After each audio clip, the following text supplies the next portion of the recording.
हरियाणा विधानसभा सत्र के दौरान कांग्रेस विधायक रघुवीर कादियान ने कहा कि एनसीआरबी की रिपोर्ट के मुताबिक हरियाणा बदहाल कानून व्यवस्था में 10वें नंबर पर है। पूरे देश में बेरी हलके में कानून व्यवस्था का बुरा हाल है। और फिरौती वाली बात पर उन्होंने कहा कि फिरौती ना दिए जाने को लेकर गोलियां चल जाती हैं। हम सब जानते हैं कि किसी देश या प्रदेश की प्रोस्पेरिटी, सुख, समृद्धि, शांति उसकी कानून व्यवस्था से होकर गुजरती है। एनसीआरबी की जो रिपोर्ट है जी 2025 की, उसमें Haryana has recorded A per capita crime rate of 3.8। The state is known for robbery, theft, murder, rape and more. It is one of the 10 most dangerous state of the country. ये चिंता का विषय है मेरा। इसी कड़ी में मैं जो बात कहना चाहता हूँ जी,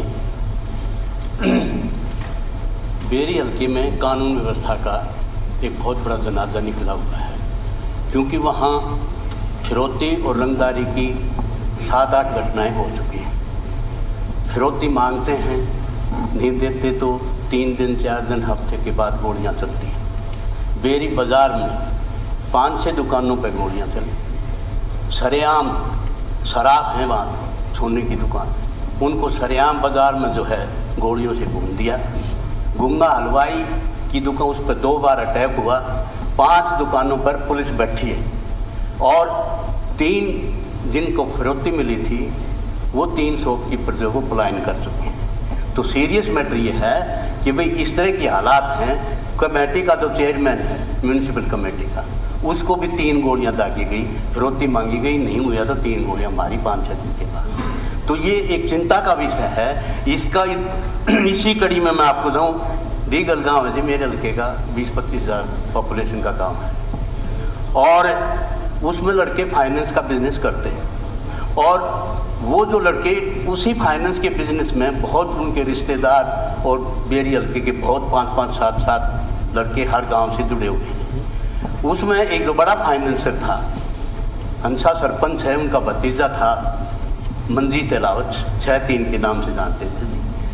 वो जो लड़का सरेआम बारात में गया हुआ था, 250 लोगों की बारात, बैंक्वेट हॉल में खाना खाते हुए गोलियों से भून दिया, वहीं ढेर हो गया। इतना बड़ा जबरदस्त दहशतगर्दी वहाँ मतलब बेरी हल्के में है जी।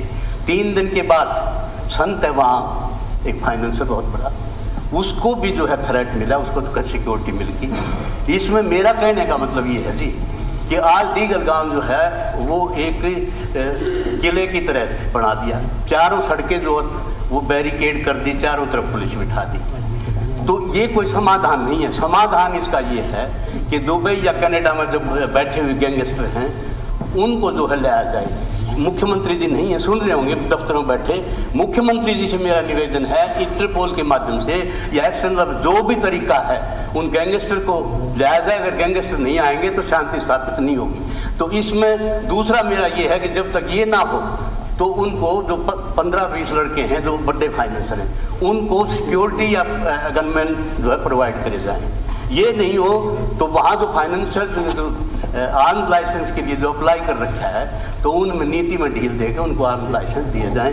ये मेरा एक निवेदन है। नहीं तो इलाका जो है ना जी वो एक दूसरी तरीके से दूसरे दौर से गुजर रहा है। ये मेरी आपसे निवेदन है।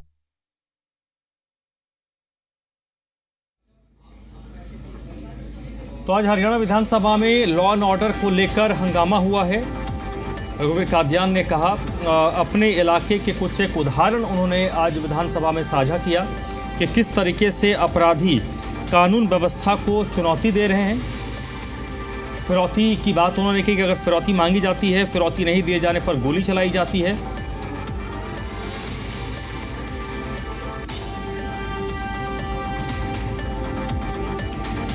तो लॉ एंड ऑर्डर का मसला आज हरियाणा विधानसभा में गूंजा।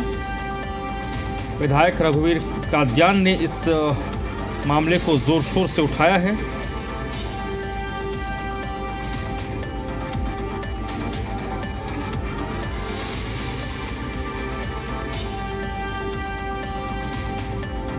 एनसीआरबी की बात करें तो एनसीआरबी की रिपोर्ट के मुताबिक कानून व्यवस्था के मामले में हरियाणा 10वें नंबर पर है।